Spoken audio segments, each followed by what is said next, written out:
Audi benigne conditor, nostras preces confletibus, in hoc sacro jejunio.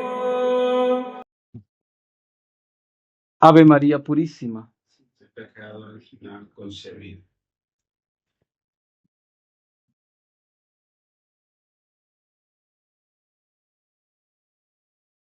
En el nombre del Padre, y del Hijo, y del Espíritu Santo. Amén.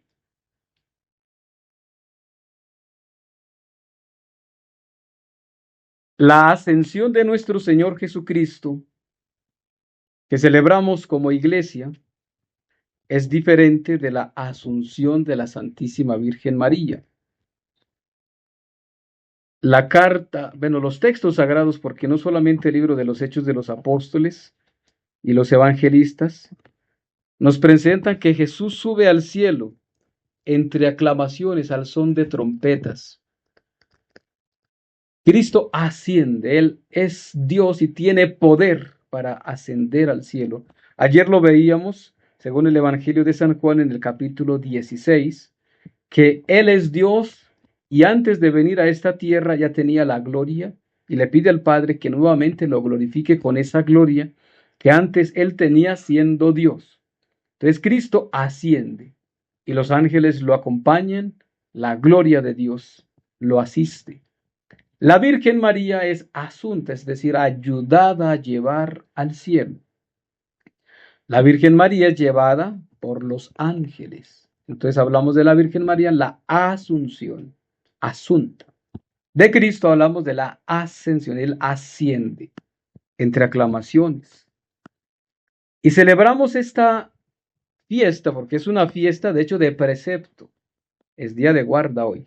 Lamentablemente, con todos los modernismos que se han metido en la iglesia, ya no se habla como los antiguos del jueves de la ascensión, sino ya domingo de ascensión, domingo de Corpus. Ya después seguramente hablarán de ya no jueves santo, sino el domingo, todo para el domingo.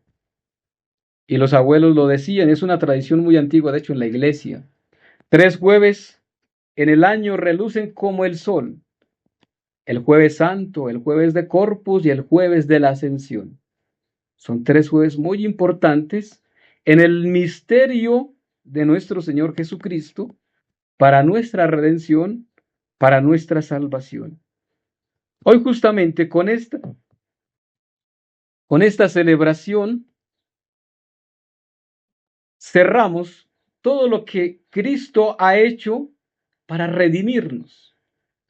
Él viene, se encarna en las entrañas purísimas de la Virgen María y ya en su ministerio público anuncia el reino de Dios, nos invita a ese reino.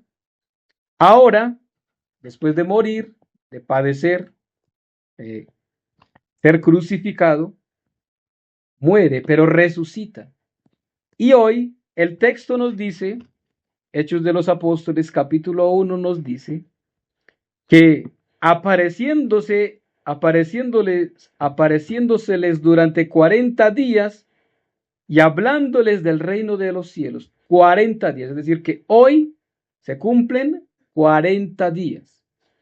No son 43 ni 45 días, porque si contamos hasta el domingo, eso es lo que se cuenta. 43 días.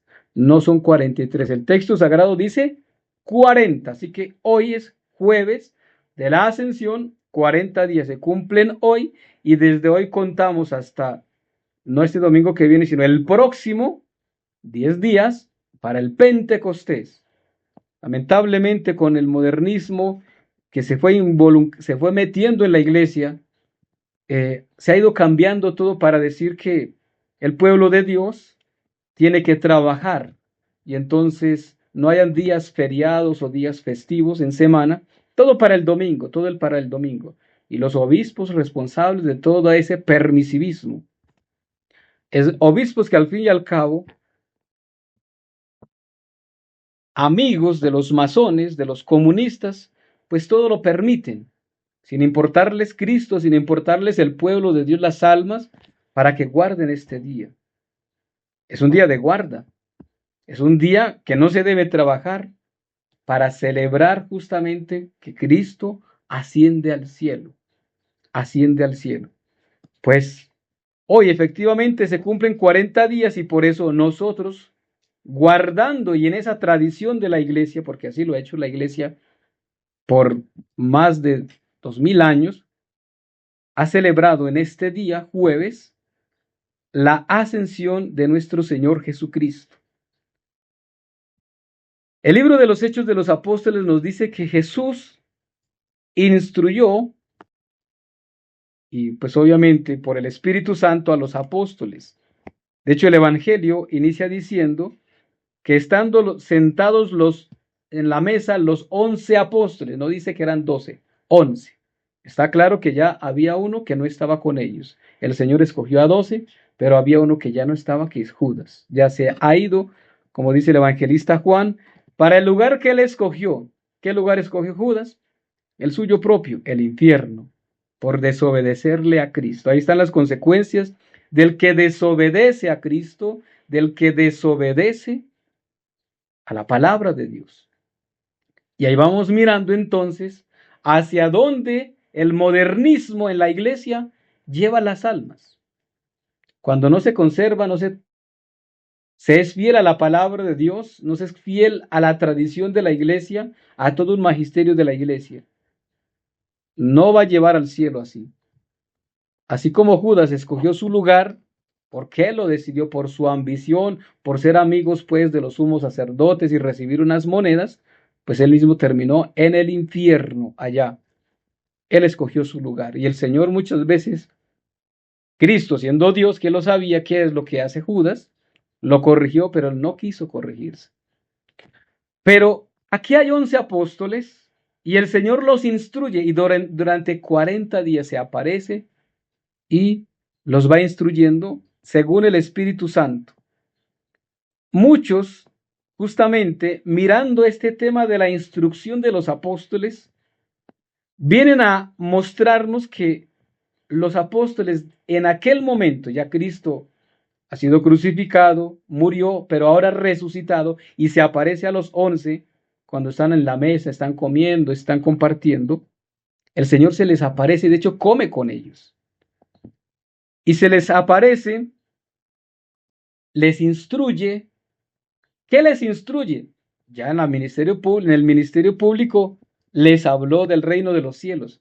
Sí, pero ahora el mismo texto lo va a decir, les instruyó por el Espíritu Santo a los apóstoles que él había escogido acerca del reino de los cielos.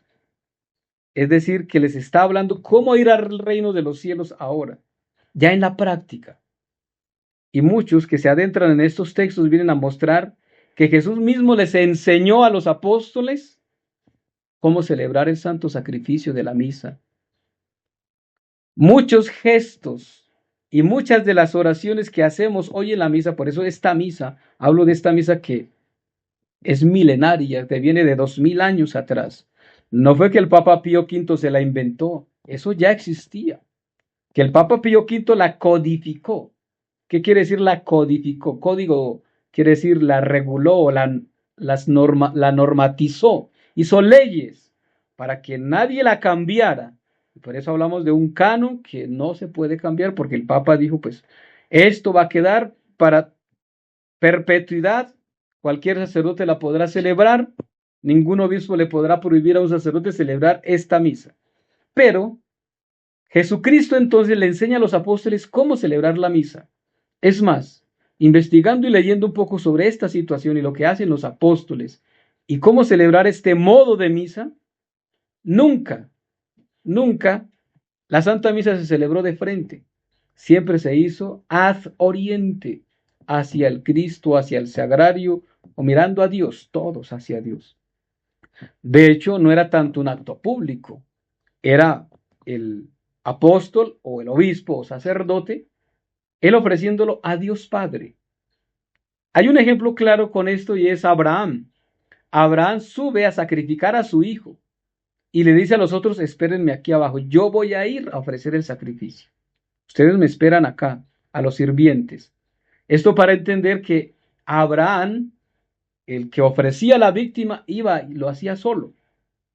Por mucho tiempo el sacerdote o el obispo ofrecía el santo sacrificio solo. Lo hacía por el pueblo, claro que sí, pero solo. Y por eso pues miraba al Cristo, el sagrario enfrente, el altar. Y de ahí entendamos entonces, según este texto, la instrucción que reciben los apóstoles por el Espíritu Santo es que Jesús les enseña, porque pues la Santa Misa, hablo de la Santa Misa en este caso, no fue una cosa que se inventaron después, que algunos dicen que se la inventó el Papa Pío V. No, el Papa Pío V no la inventó. En el año 604, ya el Papa Gregorio Magno ha dejado justamente el canto gregoriano, de ahí viene el canto gregoriano, e incluso las misas gregorianas que también vienen de allá. El siglo VII, finales del siglo VI y comienzos del siglo VII, ya se hacían muchas de estas cosas. Y entonces la instrucción de los apóstoles tiene que ver con la liturgia, cómo ofrecer el sacrificio, los sacramentos, cómo ir a predicar, los 7 sacramentos, ahí está. Hasta algunos se atreven a decir, y eso lo va a certificar Santiago en el capítulo 2 de la carta a Santiago, cómo debían utilizar aceite de oliva, no es aceite cualquiera.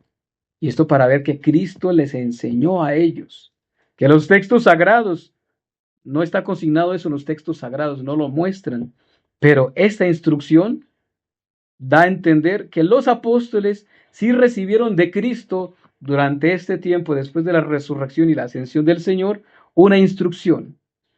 Fueron 40 días. Y ahora entonces estos ya pues alegres y felices porque casi que entienden ahora que pueden ir a anunciar el Evangelio o a anunciar el reino de los cielos como si fuera un nuevo pueblo, una iglesia nueva. Bueno, no había otra iglesia, era la única que estaba empezando apenas. Y por eso ellos vienen a preguntar, Señor, ¿es ahora cuando vas a restaurar el reino de Israel? Pues es que ellos esperaban eso.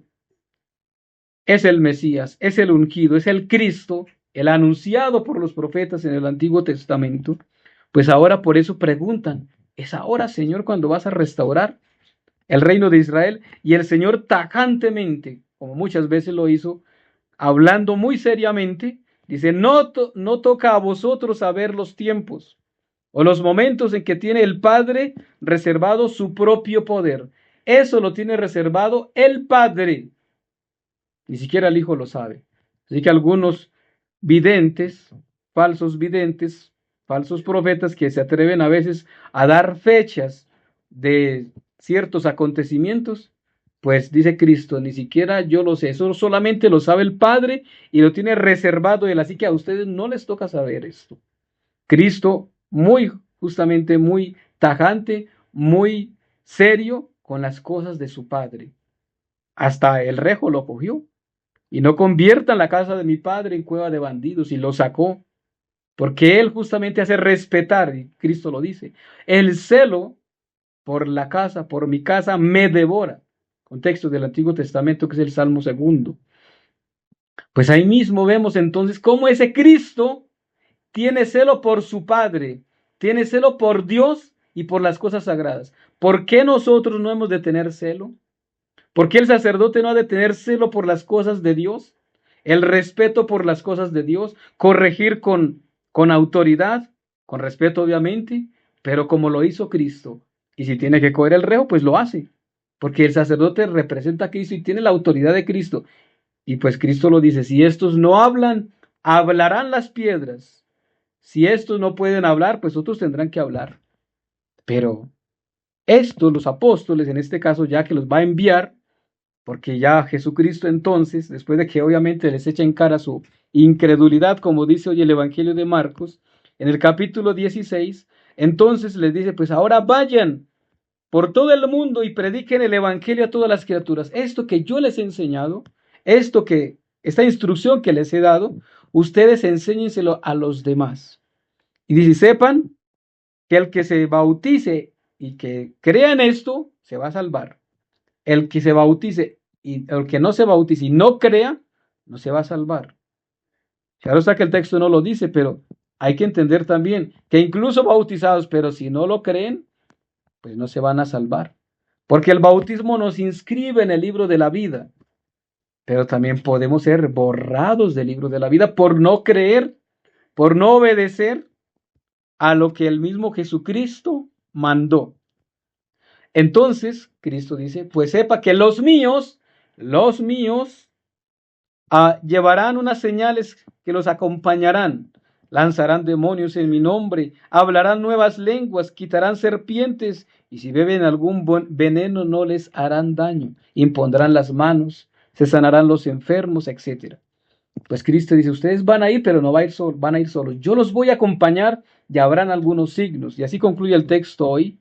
Dice que ellos fueron y predicaron, y con la ayuda del Señor, que confirmaba su doctrina, con los milagros que lo acompañaban.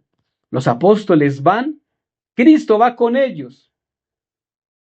Se lo dice a los apóstoles, el que los recibe a vosotros me recibe a mí, porque ustedes van en nombre mío, y no me reciben a mí, sino al que me envió también, a Dios Padre. Es un misterio. Y si alguno no los recibe, límpiense el polvo de los pies y sigan para otro lugar. Pero los suyos, los discípulos de Cristo, llevan unos signos, llevan la unción, llevan milagros, signos, ¿no? Porque hay otros también que aparecen por ahí diciendo que también son de Cristo, son falsos cristianos, falsos apóstoles, como dice San Pablo, los superapóstoles que van a predicar un evangelio o el evangelio de Cristo utilizando a Cristo. Pues hoy celebramos esta gran fiesta, la ascensión de nuestro Señor Jesucristo, que sube al cielo. Los apóstoles, viendo a Cristo vivo, resucitado, ahora que asciende al cielo, hasta el texto, libro de los Hechos de los Apóstoles, dice que esos quedaron con la boca abierta ahí. Se fue el Señor al cielo, se fue, ya no está con nosotros. El signo del cirio justamente es ese. Ya no está el Señor, se ha ido al cielo, pero Él no nos va a dejar solos, sino que Él nos va a seguir asistiendo. Pero los apóstoles ahora, estos no se guardan eso, sino que van a ser testigos. Van a ir a anunciar el evangelio de Cristo y van a anunciarlo como testigos. De ahí que la palabra quiere decir eso, un testigo.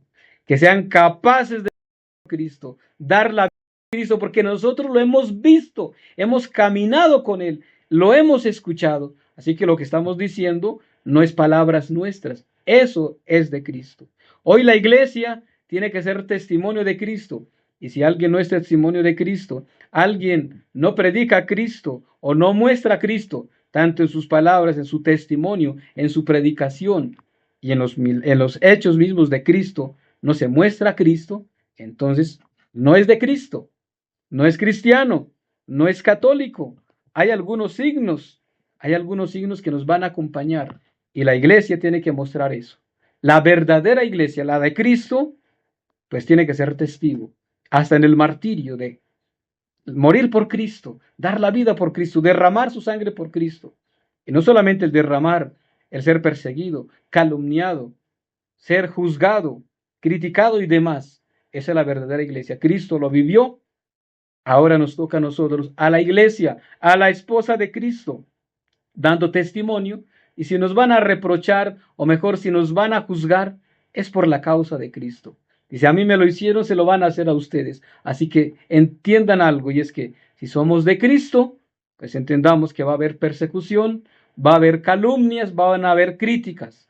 Y concluyo con las palabras del santo cura de Ars que dice, si en tu caminar hacia el cielo no te encuentras con el diablo de frente, estás caminando en la misma dirección que el diablo.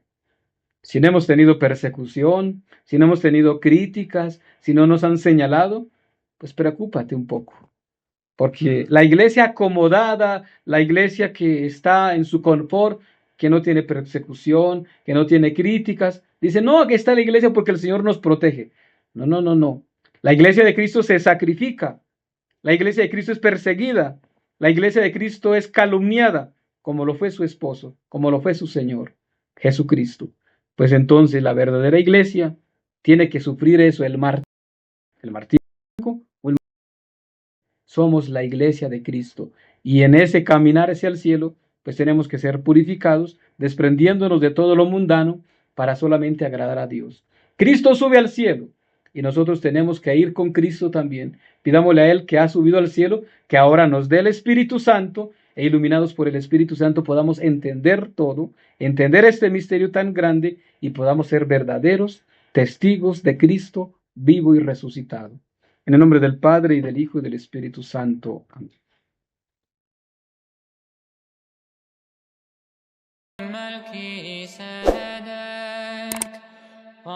Vacant Praetorium.